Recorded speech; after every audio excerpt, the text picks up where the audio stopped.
Good morning निकुंज। निकुंज, हमने देखा कि कल 18,000 के आसपास ही घूमता रहा गैप डाउन के बाद बाजार, और एक 2,000 पॉइंट रैली करने के बाद थोड़ा सुस्ता सा रहा है।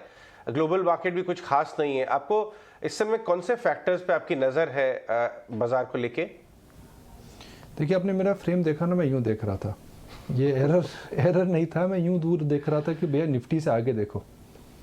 बिल्कुल। अगर आप केवल निफ्टी पे आप नज़र लगा करके बैठे हुए हैं तो निफ्टी इस समय आपको एक बाज़ार के अंदर जो प्राइस एक्शन हो रहा है वो कैप्चर नहीं कर रहा है। और मैं इस बात से एकदम भी आश्चर्यचकित नहीं हूँ, because that's how markets move. गिरेंगे, फिर निफ्टी में रैली आएगी, फिर बैंक निफ्टी में सपोर्ट आएगा, फिर आपके बड़े आउट परफॉर्मिंग सेक्टर्स वापस आएंगे, जैसा हमने एनर्जी में देखा, जैसा हमने मेटल्स में देखा। उसके बाद निफ्टी एक रेंज में आ जाएगा, मार्केट्स कन्विंस हो जाएंगे जी निफ्टी रेंज में आ चुका है, अब क्या करना चाहिए। मार्केट तो गिर नहीं रहा है, तेज़ी आई थी, हमने पार्टिसिपेट नहीं करा, तो अब स्टॉक्स पे जाते हैं। तो आप स्टॉक्स इंडिविजुअली जाते हैं, फिर इंडिविजुअल स्टॉक्स में हम देखते हैं तेज़ी आती है, फिर इंडिविजुअल स्टॉक्स जो बड़े अच्छे मिड कैप्स आते हैं उनमें तेज़ी आती है, फिर उसके बाद स्मॉल कैप स्टॉक्स में तेज़ी आती है, और उसके बाद हम देखते हैं कि जो एक टिपिकल हम बोलते हैं ना जी, छोटे stocks which are patronised by day traders, जिसको हम एक हिंदी में कहावत बोलते हैं चिंदी चिल्लर स्टॉक्स, उनके अंदर तेज़ी देखने को मिलेगी। फिर उसके बाद आखिरी पार्ट जो आता है वो आता है बीटन डाउन थीम्स। तो हम देख रहे हैं प्लेटफॉर्म कंपनीज में किस प्रकार से बीटन डाउन थीम्स में रैली आ रही है। तो जो मार्केट एक मूव कर रहा है अजय, एक चक्र के जैसे मूव कर रहा है as per the complete text book. The problem Ajay is that अब ये समय आ चुका है कि आपको पूछना पड़ेगा जी, आप बर्थडे पार्टी में गए थे, म्यूजिकल चेयर आप खेल रहे हैं, म्यूजिकल चेयर का म्यूजिक बंद होने से पहले आपको चेयर पे बैठना है। मुझे लगता है कि इस मार्केट के अंदर लेवल्स को लेकर के, मैक्रोस को लेकर के, रिस्क रिवॉर्ड रेशियो को लेकर के थोड़ा कॉशियस होना चाहिए, which is it is important to stay close to the chair before the music stops. बिल्कुल। तो आपने ये कहा कि अच्छी खासी रैली के बाद रेंज बाउंड में मूवमेंट बेंचमार्क इंडिसेस में एक्सपेक्टेड है, और वही हो भी रहा है। आइए ब्रॉडर मार्केट्स की बात करते हैं। वहाँ तो ज़बरदस्त आउट परफॉर्मेंस देखने को मिल रही है। क्वालिटी मिड कैप्स, आपके बहुत सारे technology related consumer tech slash platform stocks, वो भी नीचे से अच्छा खासा रिबाउंड आ गया। आपको दिख रहा है वहाँ ब्रॉडर मार्केट में थोड़ी वैल्यू हंटिंग, वैल्यू बाइंग जारी है लास्ट 2-3 दिनों से, इसलिए आउट परफॉर्मेंस? अच्छा, देखिए, प्लेटफॉर्म कंपनीज में पहले हमने देखा ज़बरदस्त उछाल आया था। सबको लगता था भाई ये एक नया पैराडाइम शिफ्ट हो रहा है, और प्लेटफॉर्म हो या इंटरनेट हो या टेक कंज्यूमर टेक कंपनीज हो, इनके अंदर रहना चाहिए। उनके बाद इनमें गिरावट आई। पेटीएम जैसा शेयर 70% गिर गया, नाइका जैसा शेयर 30% से ज़्यादा गिर गया, इन्फो एज जिसके अंदर नौकरी का कैश फ्लो भी आता है, जो एक इन्वेस्टी कंपनी है, उसको भी मार पड़ी, वह भी ऊपर से 30% पीछे 30-35% गिर गया। मगर अब मार्केट बोल रहा है जी देखिए, प्लेटफॉर्म कंपनीज हैं, अब उनमें डिफ्रेंशिएट करते हैं। ऐसी प्लेटफॉर्म कंपनीज में नज़र डालते हैं जिनका रियल बिजनेस है, रियल कैश फ्लो है। जैसे कि बीएससी हो गया, बीएससी एक प्लेटफॉर्म है, आप जाकर के ट्रेड करते हैं। आईईएक्स एक प्लेटफॉर्म है, एमसीएक्स एक प्लेटफॉर्म है, तो वो भी प्लेटफॉर्म कंपनीज हैं, मगर वो प्रॉफिटेबल प्लेटफॉर्म कंपनीज हैं। तो मार्केट ये बोल रहा है जी, प्लेटफॉर्म कंपनीज में जहाँ पे यूफोरिया हुआ था उसको अवॉइड करिए। जिन कंपनीज के अंदर रेलेवेंस है धंधे की, बिजनेस की, कैश फ्लोज की, उनको रिविजिट करिए। देखिए, इस तेज़ी के अंदर बीएससी वापस आ चुका है, आईएक्स वापस आ चुका है, वैभव ग्लोबल वापस आ चुका है, और जोमेटो के अंदर इतना उछाल नहीं आया। जो 140 में गया था, अभी भी जोमेटो 80-85 पे अटका हुआ है। पेटीएम 70% गिरा था, it is nowhere close to its 52 week high.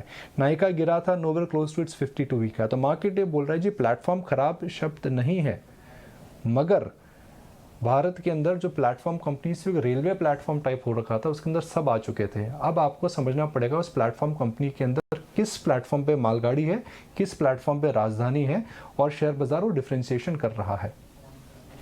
Alright, morning Nikunj, very well explained, बहुत ही कॉमन वर्ड्स में और बहुत सिंप्लीफाइड शब्दों में आपने समझाया। एक और बहुत बड़ा अपडेट जो आपसे इस मैटर पर, रुचि सोया के मैटर पर भी जानना चाहेंगे, क्योंकि रिटेल इन्वेस्टर्स का बहुत इंटरेस्ट है इसमें। जिन लोगों को भी अलॉटमेंट हो गई होगी रुचि सोया के, आज उनके डीमैट अकाउंट में शेयर्स रिफ्लेक्ट हो जाएंगे। कल हमने देखा कि रुचि सोया में अलॉटमेंट के बाद ही 19% तक की भी फॉल आ गया था। अब आज जिनके अकाउंट में ये शेयर्स रिफ्लेक्ट होंगे, उन्हें आगे क्या करना चाहिए? तो सबसे पहले प्रश्न पूछना चाहिए, आप ट्रेडर हैं, आप इन्वेस्टर हैं? अगर आप ट्रेडर हैं तो जी आपने इसलिए लिया था बिकॉज 650 में शेयर मिल रहा था और आपको लग रहा था कि आपको जब आर्बिट्राज आप उसके अंदर आपको बेनिफिट मिल सकता है। तो क्योंकि शेयर आपकी डीमैट में आ चुके हैं, इसका मतलब यह नहीं कि आप उनको आज बेच सकते हैं। अगर आपके पास पुराने शेयर्स पड़े तो आप उनको आज बेच सकते हैं। तो मुझे लगता है कि जिनके पास पुराने शेयर्स हैं शायद वो आज बेचेंगे, बिकॉज आपके पास डीमैट के जो शेयर आए हैं उनकी कीमत काफ़ी ज़्यादा है और मार्केट के अंदर अगर आप बेचते हैं तो आपको एक आर्बिट्राज मिल जाएगा। कल इस आर्बिट्राज में हमने देखा था कि रिचू सोया का शेयर गिरा था, आज भी गिर सकता है और T+1 के अंदर कोई काम करे तो उसको बेनिफिट ज़रूर मिल सकता है। तो वो तो आर्बिट्राजर का हो गया, वह हो गया जिसने आईपीओ के लिए केवल प्राइस डिफरेंशिएशन के लिए रुचि सोया की एफपीओ में एप्लीकेशन लगाई थी। मगर 3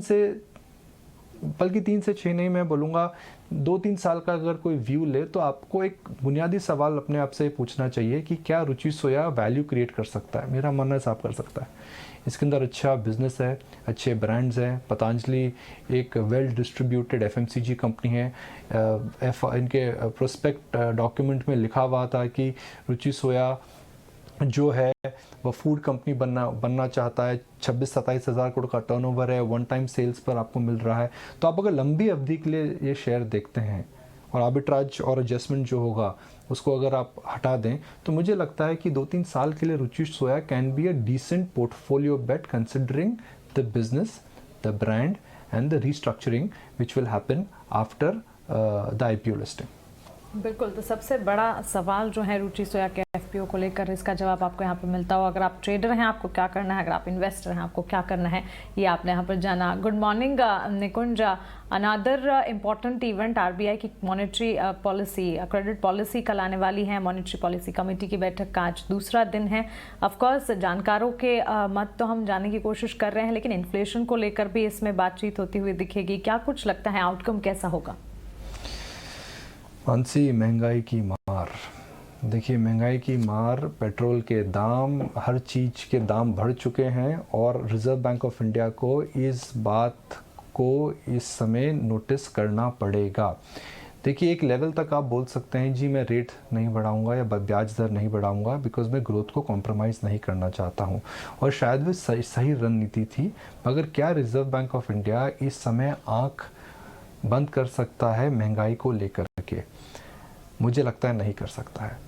टोन तो उनको अपनी चेंज करनी पड़ेगी और कॉम्पिटिटिव को हॉकिश करना पड़ेगा। सबको लग रहा था रिजर्व बैंक ऑफ इंडिया पिछली क्रेडिट पॉलिसी में दाम बढ़ाएगा, मगर उसके बाद युद्ध हो चुका है, उसके बाद एनर्जी शॉक आ चुका है। हम जानते हैं कि इस समय सप्लाई को लेकर के बड़े चेंजेस नहीं आने वाले हैं कि इन्फ्लेशन नीचे आए। तो रिजर्व बैंक ऑफ इंडिया किस स्तर तक इन्फ्लेशन को नज़रअंदाज कर सकता है, यह सबसे बड़ी बात है। देखिए बॉन्ड यील्ड जो है आपकी 7% हो चुकी है, तो ऐसा नहीं है कि डेट मार्केट के अंदर अगर रेट हाइक आएगी तो शॉक होगा। बॉन्ड यील्ड 7% हो चुकी है, आपको कॉस्ट ऑफ बोरोइंग सिस्टम में ऑलरेडी ऊपर जा चुकी है, तो शेयर बाजार के अंदर शॉक नहीं आने वाला है।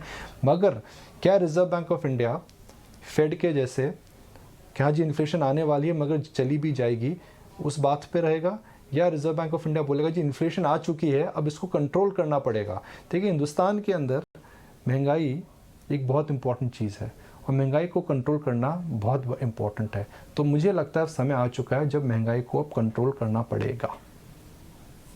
ऑलराइट निकुंज, आपने काफ़ी इंटरेस्टिंग आज कंपैरिजन ड्रॉ की है प्लेटफॉर्म कंपनीज, मिड कैप, बाजार और रुचि सोया के लेके। लेकिन एक बात मैं आप जाते जाते बता दूं कि जिन लोगों ने कॉल टॉप पे ले ली थी प्लेटफॉर्म कंपनीज की, वो बैलगाड़ी में भी आ गए, क्योंकि 70-80% मार्केट एरोड कर दी उस पर वैल्यू। तो अब वो कौन सी गाड़ी में चढ़े हैं? उनके पास प्लेटफॉर्म के एंट्री के भी पैसे नहीं बचे। Exactly. Anyways, thank you Nikunj.